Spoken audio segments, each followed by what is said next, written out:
All right, so welcome to episode 4 of the Atlantic Strong podcast. I'm your host, Jordan Nickens. It's been a few weeks since the last podcast, and tonight I have Dave and Erin Prime, owners of Prime Strength Club, and this is actually stepping out of my comfort zone a little bit because it's the first episode I've done where I don't know the guest. I'm friends with RJ. Um, I'm friends with Drew. I'm friends with Dylan. But we just met tonight, really. Yeah, we'll be So, friends soon enough. oh yeah, yeah. So Dave and Erin, welcome to the show. Thank you. Yeah, thanks so much. Thanks for having us. Yeah, I've been following you guys on Instagram. Well, since the Heavier Than Hell weekend in March, watching along as you guys start Prime Strength in a pretty awkward time. Yeah, it was a little unexpected timing wise, but so far so good. Yeah, it wasn't exactly in the business plan. We'll say that. So let's start at the start. What were you guys doing before Prime Strength came to be? Well, I'm still doing it. So my day job is in marketing. And so I work on events and bringing people to Halifax and Nova Scotia.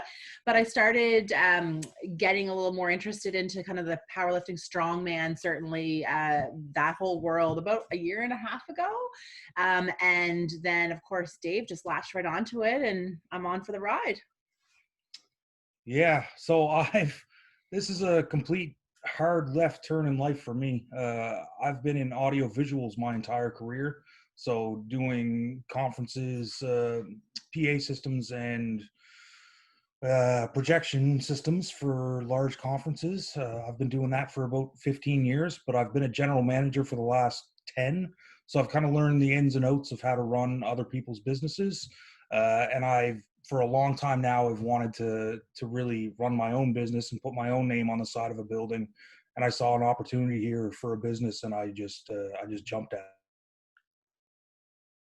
So how did the idea of starting a gym come to be? So it came very naturally. We trained at Renfrew. I've been out there for the last probably 2 or 3 years, I guess. And when they moved a little bit further out, and technically it takes less time to get there now, but it's still, they went from exit 7 to exit 8, I think. And one day we were driving out to train, and I'm making that drive. It's a good 35, 40 minutes for me. And as I was making the drive, I was like, fuck, like, why is there not, am I allowed swearing on this? Oh yeah. All Yeah, right, sure. all right, cool. This isn't censored. I swear a lot. So, but yeah, I had that thought of, like, I said it out loud, like, I wish this was closer to the city. Like, why is there not something in the city similar to this? And like I said, I had known that I'd wanted to own my own business for a while. And as the words came out of my mouth, I was like, oh shit, like, that's an actual business idea. Like, there's a demand there. The sports are growing. There's nothing really within city limits like that. So it literally, it came out of my mouth, and I went, fuck, that's a good idea. Let's do this. I remember the drive actually when you had that epiphany, and it was less than a year ago. Yeah. So I think it was like at the end of August of last year. So things moved pretty quickly. Yeah. It is insane how much powerlifting, strongman, Olympic lifting, Highland Games has grown. Even just since I've been involved, I get messages all the time from people in Southern New Brunswick. Where do you train? I don't want to train a Good Life. Yeah. I want to compete in powerlifting. I'm moving to New Brunswick. Where can I train? It's just mind-blowing how fast this stuff is blown up and how much people want to train in an environment that the culture of the gym lines up with their goals. Yeah, 100%. I think one of the biggest things, like, we opened this gym and we partnered with Renfrew on it. The first thing I did, because I was a member out there for a while, was talk to them and make sure I wasn't stepping on any of their toes, because they've been around for a while. They've done so much for the sport. So we ended up partnering up with them, actually, which has been good for us. But I guess what surprised me the most yes, we have a lot of strength athletes at the gym. We have a lot of power lifters. We have a fair amount of Olympic lifters and a couple of strongmen that come. But what surprised me the most was that there was so many people that came just from Good Life or from other commercial gyms that were just tired of that environment and wanted something that's a little, I guess I'll say authentic maybe. Yeah, and as much as COVID obviously put a wrench in our plans, I think now more than ever, people are looking for that sense of community. And I just don't think you get that from the larger corporate gyms. No. And so when we opened our doors, people were just like, they just wanted to talk. They wanted to share tips, like their workout plans. They wanted to try new things. I mean, every day somebody's trying something new in the gym, Yeah. which is pretty cool to see. And I don't know that you see that in some of the larger gyms. So culture and community, I think, is everything. And I mean, I think we would have gotten there anyway, but certainly the circumstances helped. Yeah. Yeah, what people don't understand about when you get into a gym or you get in with a group of people, that their goals align with yours, or at least they're not going to get in the way of your goal. Yeah. That it becomes more than just going and working out. I mean, I train once in a while with a group of guys that will take, a training session that could be done in an hour and a half, and it's 4 hours because it's more than just the working out. It's about talking, trading tips, what's everybody's plan, what's everybody's goals. And when you get out of, hate to pick on Good Life, when you get out of Good Life where everybody goes in pretty much by themselves, they put the headphones on, they don't talk to anybody. There's, there's creeps there. There's people that have no idea what they're doing and they don't want to learn why they're doing everything wrong. And then on the flip side, there's people that just won't leave you alone. When you get into a better spot, everything about training gets better. Yeah. Well, and I think it's been really cool to see people surprise themselves. Like, I mean, like Dave said, we definitely have lots of experienced lifters and people who've done strongman before, and certainly athletes, but we also have a ton of people who have never done it, but they're willing to step out of their comfort zone. And I think it's just so cool to watch when somebody realizes they can flip a tire, or they can lift up a log, or they can do something that they've never done before. And I mean, it runs the gamut in terms of skill set, experience, and age in the facility. And everyone is kind of just like, they all have that one thing in common, which is that they surprise themselves sometimes, and it's cool to watch. It is.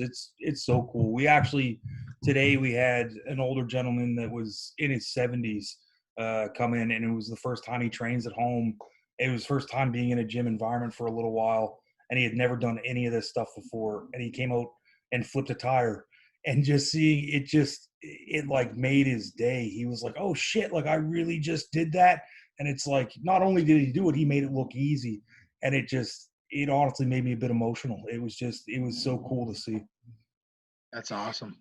Yeah, and I also think that's part of why we wanted to do this is I don't think like many people have gone in and out of gyms probably most of our adult lives, and never really felt at home until we went to Renfrew and felt like, okay, now this starts to feel a little bit more comfortable. Like this is something I could see myself doing.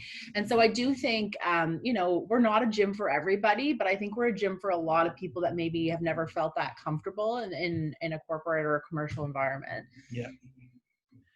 Yeah, I think when you instill a little bit of a community mindset in a gym or a training space, I think you guys probably aren't going to have a problem with retention like Good Life or Fit for Less. Yeah, hopefully. It's early days yet, but so far it's been pretty good.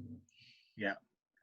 So, you guys were set to open basically right when the lockdown happened. Yeah. Yeah, that sucked. Yeah, it at the time was terrible. So we were planning. Honestly, I kind of had this idea in August, and I'm like a dog with a bone. I wanted to be open by year's end originally, but it took us a long time to negotiate terms on our lease, so that sort of set things back, and then ordering gear and whatnot. Like, it just, everything takes longer than you expect it to. But we were set for the first time in history. All of the construction went on time. Everything was done. The building was ready. Our gear got delivered. We had got stuff set up. We were about 75% of the way setting stuff up, looking at being open probably late March as like a soft open, early April as our actual open. And then the shutdown hit, and it was just like, what now? Like, all right, we've got almost a complete gym. We're ready to roll. Like, what the fuck do we do? Yeah. And it's, some people still aren't going to be able to wrap their heads around the fact that for small business owners, they still want the rent, they still want the power, they still want your payment on the gear. You guys were set to open with, I felt like watching on Instagram, you guys are set to open with no possible way of bringing money in. Yeah. And you're already putting money out. And I was watching on Instagram every day, just hoping and praying you guys were going to be able to put it together, because I started seeing like, hey, our volunteer day is canceled. Everybody's on shutdown. Only we can go into the gym. You guys, we know that you all want to show up and help, but you can't come in. And that's when it started to really set in, like, oh shit, these guys might be in trouble. Yeah. But so far, it looks like you've been doing all right. It's honestly been a blessing in disguise, but we of course didn't know that back then. It was always my plan. I wanted this to be a community, and it was our plan right from the get-go to build that grassroots up. So we wanted to have, members, not even members, but just people, potential members, come in and help put the gym together. So they would help design it, help lay it out, help build the gear, help lay the mats. And we were fortunate enough to be able to do a certain amount of that. But then everything shut down. Like I said, we got it probably 75% of the way, and then the two of us just kind of muscled through. Yeah, drug it the rest of the way through, because there was nothing else that we could do at that point. So it was scary for a little while. It was certainly not how we had planned on it. But looking back at it now, the way it all unfolded, I wouldn't change a thing. Yeah, it definitely wasn't as planned. And we always joked that we had probably like the most expensive home gym for about 3 months that you could imagine. Because I mean, it was a place for us to escape out of our like home, right? Because there, it was this empty space that we could go to. So, obviously it was a little sad. Honestly, I remember working out and being like, this is not how it's supposed to be. But it's almost like a fate memory now. And I think if anything, that was kind of a cool process to go through. And even though we wish we had more people to help us and be part of it, we kind of did it together, and here we are. Yeah. Well, and I think, talking to even people back here, other powerlifters from New Brunswick, talking about how they can't wait for borders to open up so they can check out Prime Strength and they can check out Raw Power. I think opening or not opening during the lockdown built more buzz about, hey, we got to get into Prime Strength, check this place out, because you guys look like you've built a seriously legit strength and conditioning gym with high-end equipment, lots of strongman stuff, lots of gear, and I can't wait to get down and check out the gym. You'll have to. It's going to be, I think you'll be impressed. And I mean, the feedback's been pretty awesome. I remember those first couple days, there'd be people coming up to us and be like, do you think you might get this? Do you think you might get that? And we don't really have that anymore, because I feel like we have almost everything. Yeah, it's true. And we've gotten comfortable. Like, I had one member, and I love her now. She's fantastic, but she signed up and she was a little hesitant about it, but she signed up for a month, and she came and did her workout, and she sent me an Instagram message later that night that was like, hey, are you guys ever planning on getting a stair climber? And I just was like, nope, like not that type of gym. Like, there's lots of other gyms that have that. What do you need that for? And she's like, oh, it just, it really burns my glutes, it hits my legs well, blah blah blah. And I'm like, let me show you some stuff tomorrow. And I put her on the turf and hooked her up to the sled and had her dragging it up and down, and then had her flipping tires. And she was like, "All right, never mind." I was like, "You still need that treadmill?" And she just looked right, or the stepper, and she just looked right at me and just said, "Fuck off." And I was like, "Yeah, all right, that sums it up then, you know." No, Yeah. backwards sled drags will give you a workout that a stepper can't, and Exactly. you recover faster. Yeah, because exactly. Like I told her, I was like, if you're doing your conditioning while reading a book, you're doing it all wrong. Yeah. Yeah. You're trying to get more work into less time, Yeah, not more work into more time. Yeah. exactly. And yeah, the tire, the sled, that's all about getting more work into less time. Yeah. And, Yeah. that's what I like about it. I think it's funny. One of the things that I think a lot of members, especially those who are trying to strongman, they're all bonding over the bruises and Yes. like the scars, because it's not forgiving from that way. I mean, everyone's been trying out stones lately because we got a bunch of larger ones, and it's hilarious to watch people come in the next day and be like, "I don't understand what happened," like because they're not used to it. But it's like they wear it like a badge of honor. Like it's kind of funny. And you can always tell like what people have done by the bruises that they come in the next day. Oh, your shoulders are all fucked up like you were flipping a tire, weren't you? Like, yeah. Stone flu is a real thing. People don't know. If you've never done stones, anybody listening, if you've never done an Atlas Stone workout, you have no idea what you're missing, because that is a full body workout, and you can do only a few runs of what you think is a pretty light stone, and you'll be feeling it the next day. Oh yeah. Yeah, 100%. I mean, obviously anybody, it's impressive, but I have to say, like, personally, it's been fun watching some of the women try it, because they look at it like, I'm not gonna be able to do that. And then when they actually get into it, of course they can do it. Like, I mean, it takes time and there is some technique to it, but the thing that, you know, with the community is everyone's cheering you on too. So like, you might not get it, you might fail a couple times, but then that time that you get it, everybody's with you there for it. And it's like, we're so psyched. Yeah. And we've really proud ourselves too on, yes, we've got the strongman implements. Yes, we're geared up to prepare people like yourself for competitions, but we also tried to make everything really user friendly. So our lightest stone is 110 pounds. It's pretty friendly. Most people can do it. They really put their mind to it. They go up to 360. So if you want something bigger, it's there. Our log that we have right now is only 100 pounds. We're getting one on the weekend that's 83 pounds.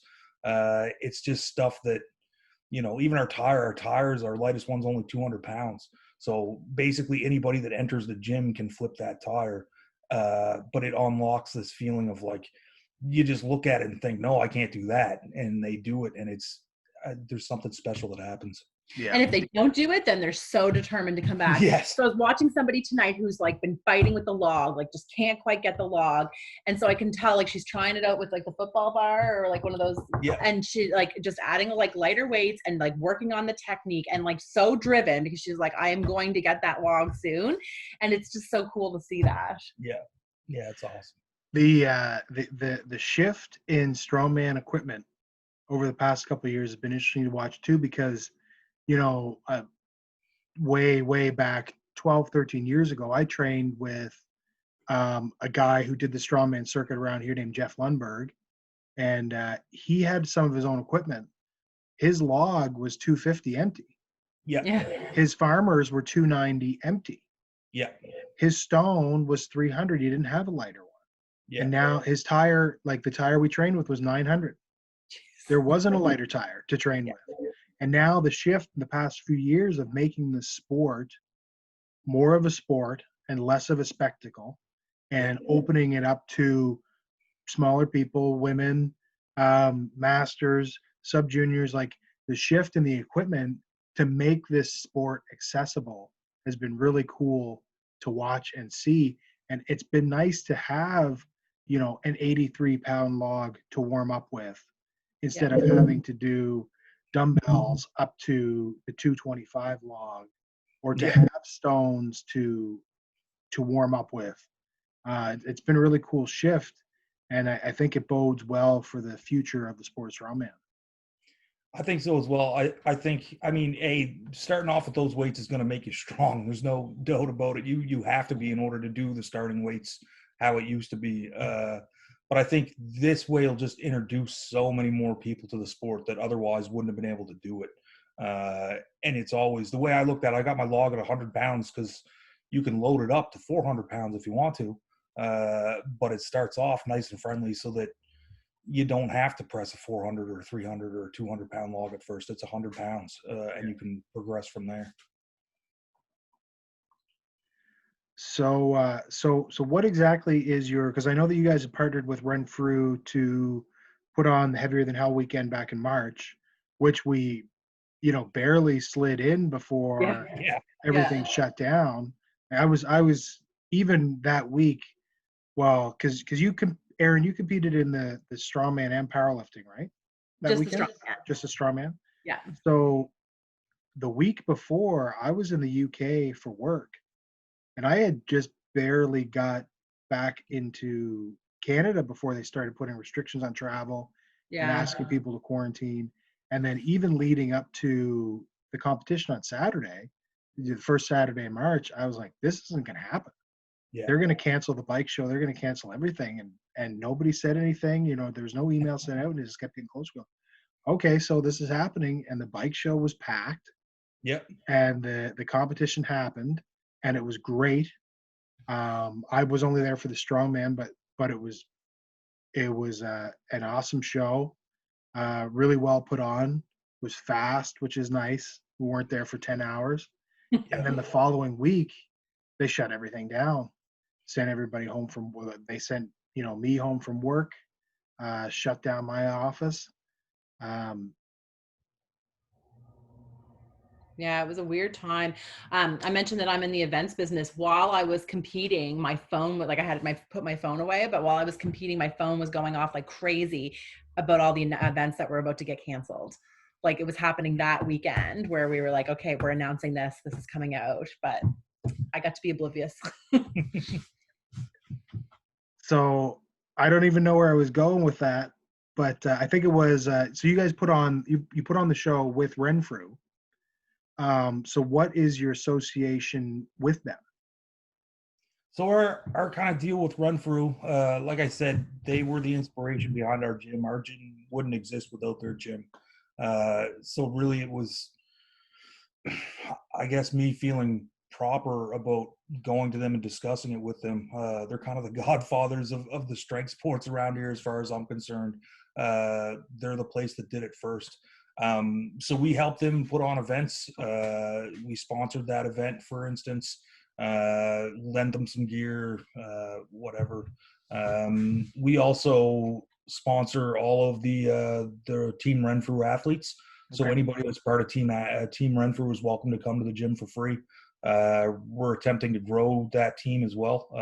Prime will not be having its own teams per se at meets. We're looking to help grow Renfrew's team and to grow that, which I think is really important. And if you're a member at Renfrew, you can come to the gym on a day pass for half off. Cool. That's that when I got into powerlifting a couple of years ago, I didn't know that was a thing, like a team having a gym team show up to an event. Yeah. No, that's really cool. It's so cool. We're very fortunate to be part of it. Those guys are fantastic. In return, they gave me all kinds of insights. They let me pick their brains when I was opening a business. It was very important. Mark in particular just kind of acted as a mentor to me through the whole process of it. So it's been a good partnership. Well, it's too, like you talk about sense of community, and I think that started from day one. And I mean, even the fact that, we consulted, or Dave really had a heart to heart with, is this okay if we go ahead and do this? I think that speaks to, like, it's almost like a family, right? Like, or like a family business or a family industry. And so understanding like kind of where your goals are and like how you can support each other, I think that started things off on the right foot. And I mean, honestly, it's just an honor to be a part of anything that Renfrew does. And we're excited to have the affiliation. Right on. So, so are you guys finished, sourcing equipment now? Like you've got the gym fully outfitted? Never. Or you've got more space to fill? It's a constant work in progress. We still there's a small room out back that we've got that is just sitting empty right now. We kind of left it while we were setting the gym up because we weren't sure what we wanted to do with it. And I wanted to see if I could fit what we had without using it. So some gear is likely to shift out back there, which will free up me some more space to buy some more things and to get some more toys. Right on.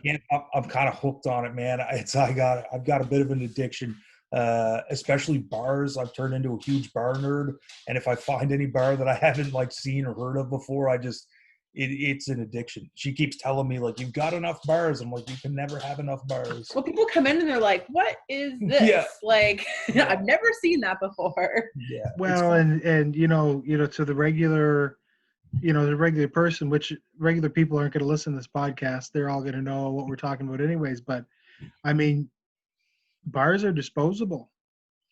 You've got a bar in your gym right now that a year from now, that's going to be the rack pull bar because it's bent. Yeah. So you need bars, and you're going to have guys come in there and squat 750, and they're not going to want to do that on a 28 mil trash bar. They're going to want a 32 mil squat bar, and guys want Duffalo bars and safety squat bars and stiff bars and deadlift bars. It's awesome. Nerding out on bars is. We have all of those. The Duffalo bar is my like personal prize piece, I guess. It's one, believe it or not, I actually found locally off Kijiji, which was just like a diamond in the rough. It wasn't advertised, but he had some other stuff advertised. And when I did some poking, it was like, oh, I've got a Duffalo bar. And I was like, well, okay, I want that. So we've got some specialty items, and we've got all your regular standard bars as well. So we do also, I went out and bought intentionally not a bunch, but a number of cheapo bars that are like rack pull beater bars, so that none of the nice stuff hopefully gets used. That said, there's a lot of like regular people that also use the gym, and you'll walk in, and even though you've got your deadlift bars labeled, there'll be a deadlift bar on like the bench press or on a rack one day I found, and you're just like, no.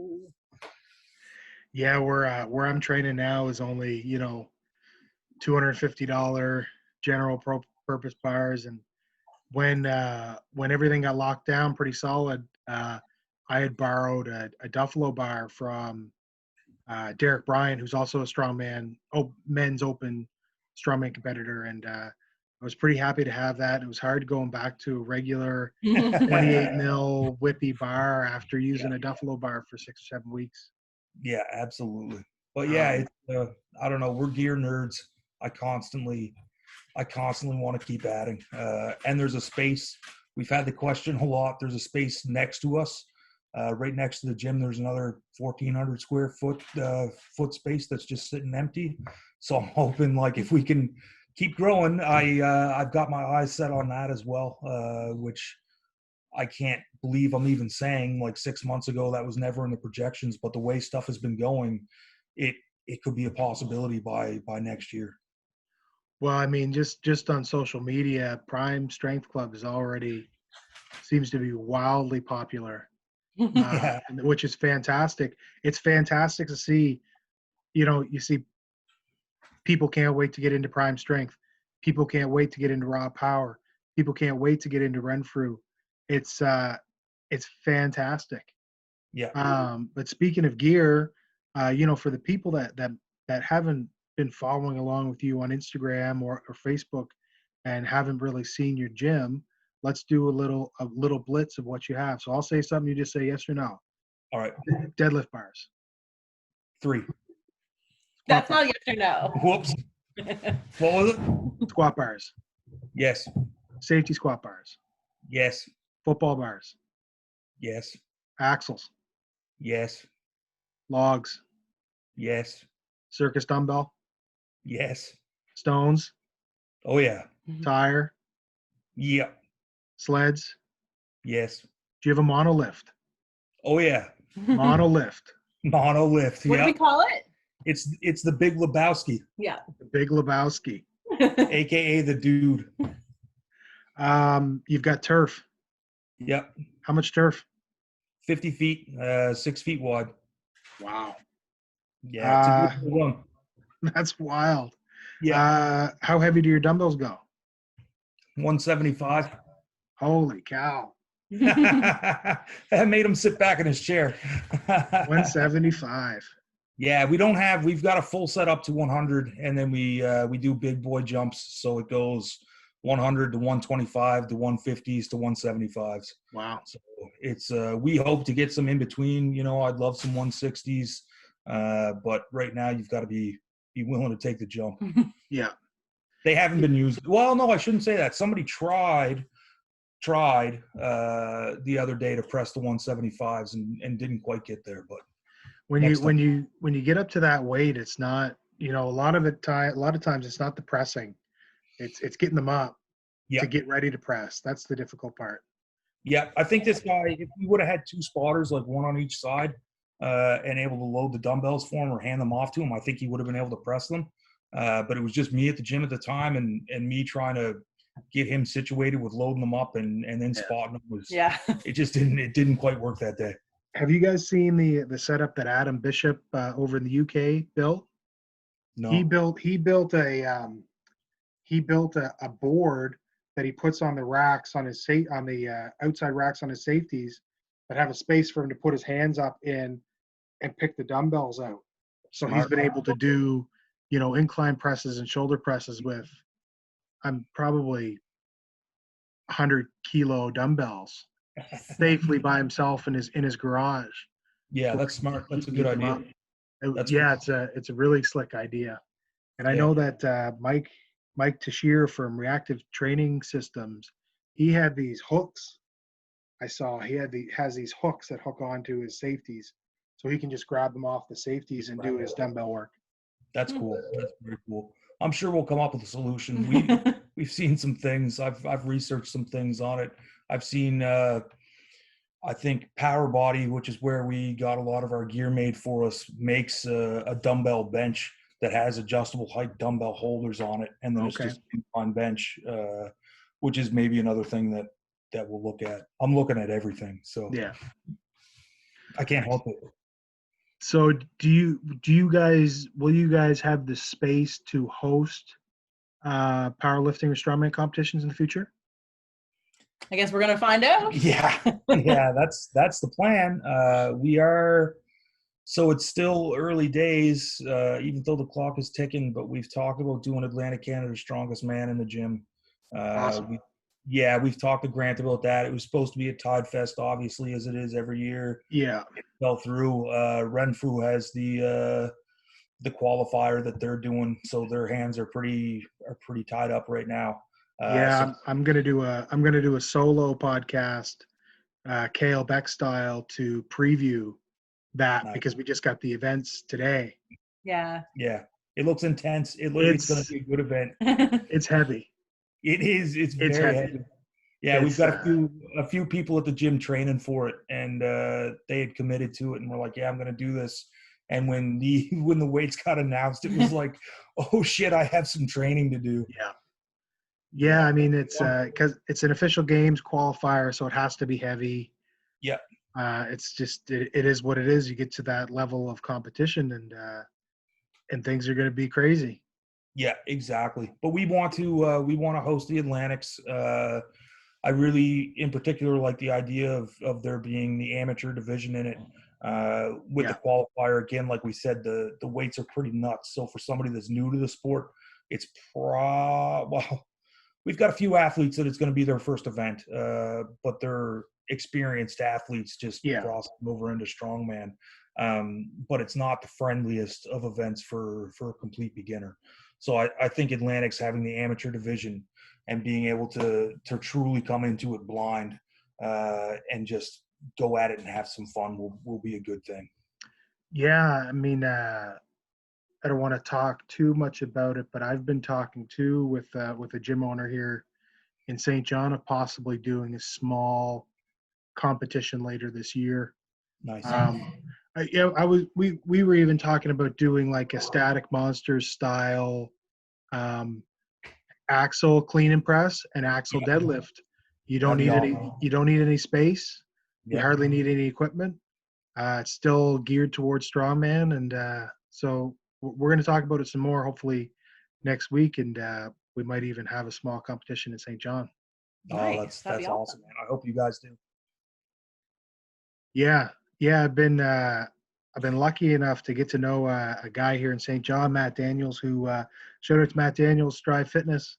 Uh, I've been training at his personal training studio, Nice. and he's got the gear and he's got the space, so we might be able to put something on.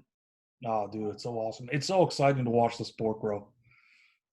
Oh, it's yeah, yeah. I did my first competition last year at Renfrew, which Nice. was the first Renfrew Strongman Open, Yep. and I was instantly hooked. That happened. Instantly hooked. The people, the event. It was just I knew that this is what I want to do because I'd done powerlifting before that, and powerlifting's awesome too in its own way, but it is a little bit more subdued and it's a little bit of a slower day, and it usually takes 10 hours to do. And I got to Renfrew and I was like, these are my people. Yeah. This is where I need to be. Yeah. And then, Yeah. I felt the exact same way going out there. yeah. And then when they did the Heavier Than Hell weekend and it went off great, Yeah. it was just, and that was my first open competition. Nice. And Erin, you did awesome. It was very scary, but it was fun. That was your first strongman competition? Yeah. Strongman? Yeah, Yeah, that was a tough competition. That was heavy. It wasn't bad. Yeah, like there were certain things, the stones were but I'm overcoming it and I'm gonna get it next time. The stones were tough, but everything else was pretty good. But I mean, like all the athletes did really well and all the amateurs. I mean, I think there was only one out of the 5 or 6 of us in my division that had ever even competed before. So everybody was in it and everyone was just supporting each other, which was really nice. Yeah, the women were particularly impressive on that day. Yeah. Yes. They had made that competition pretty heavy for everybody, and it was some of the women were pretty friggin' strong. Yeah, that was. I think the best part was my favorite part was the axle deadlifts. Yes. Those were pretty awesome. Yeah, that was. I'd only done them once before then, and that was a pretty big eye opener to how different that axle is compared to a bar, regular size bar. It's not even comparable. But then you get the adrenaline going, and everyone's cheering, and you surprise yourself. Yeah. Well, I think that's a good place to stop for tonight. I think a lot of people had already reached out and said that they were pretty pumped about this podcast, and everybody I talked to is pumped about Prime Strength. Awesome. It looks like you guys are doing good. The gym looks amazing. The gear looks amazing. Thanks. The stuff you're putting out on Instagram and Facebook looks amazing. And yeah, it is. It's fun. And I'm just happy that you guys made it through COVID so far intact. Anything else you guys want to say about anything? Prime Strength? I just think if you hear about it and you're not sure, come visit. Like, come check it out. Like, don't be afraid to just, see what it's all about. Yeah.